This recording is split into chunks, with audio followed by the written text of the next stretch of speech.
Welcome back to Shahin's Kitchen. ഒരു easy lemon സ്ക്വാഷിൻ്റെ റെസിപ്പിയാണ് കാണിക്കുന്നത്. അതിനുവേണ്ടി ഞാൻ 1 കപ്പ് നാരങ്ങാനീര് എടുത്തിട്ടുണ്ട്. ഈ സെയിം കപ്പിൽ 2 കപ്പ് പഞ്ചസാര എടുക്കുക.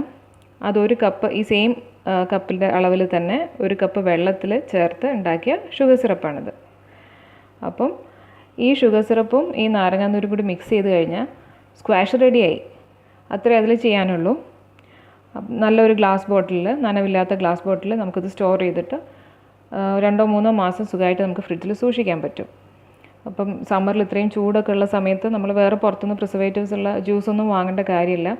ഇത് കയ്യിലുണ്ടെങ്കിൽ നമുക്കിത് വെച്ച് ക്രിയേറ്റീവായി പല രീതിയിലുള്ള ഡ്രിങ്ക്സ് നമുക്ക് ഉണ്ടാക്കാൻ പറ്റും.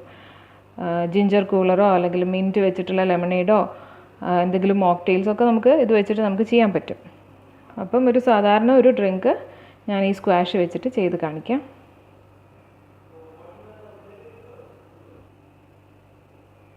ഞാനിപ്പോൾ ഇത് ബോട്ടിലേക്ക് പകർത്തി. ഇനി അതിൻ്റെ അകത്തുനിന്ന് ഒരു 3 ടേബിൾ സ്പൂൺ ഞാൻ ഈ ജാറിലേക്ക് എടുത്തിട്ടുണ്ട്. 3 ടേബിൾ സ്പൂൺ സ്ക്വാഷ് എടുത്തിട്ടുണ്ട്. ഇനി നമുക്ക് ആവശ്യത്തിന് ഇതിലേക്ക് ഐസ് ക്യൂബ്സ് ഇട്ട് കൊടുക്കാം.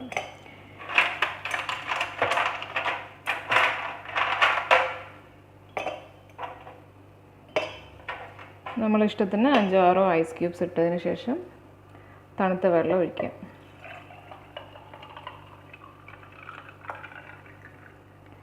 ഇത്ര മാത്രമേ ഇതിൽ ചെയ്യാനുള്ളൂ. കുറച്ച് സബ്ജ സീഡ്സും കൂടി ഞാൻ വെള്ളത്തിൽ കുതിർത്ത് വെച്ച് സബ്ജ സീഡ്സ് ഇതിലേക്ക് ചേർക്കുന്നുണ്ട്.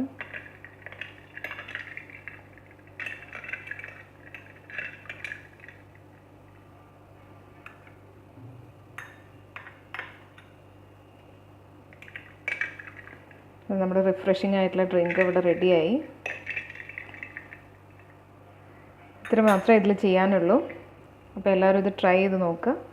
ട്രൈ ചെയ്തിട്ട് അഭിപ്രായം അറിയിക്കാം.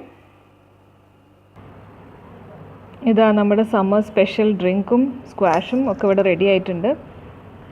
അപ്പം നമുക്കിഷ്ടമുള്ള പോലെ ക്വാണ്ടിറ്റി കൂട്ടിയിട്ടോ ഒക്കെ നമുക്കിത് ഫ്രിഡ്ജിൽ സൂക്ഷിച്ച് വെക്കാം. എല്ലാവരും ട്രൈ ചെയ്ത് നോക്കണം. Thank you for watching.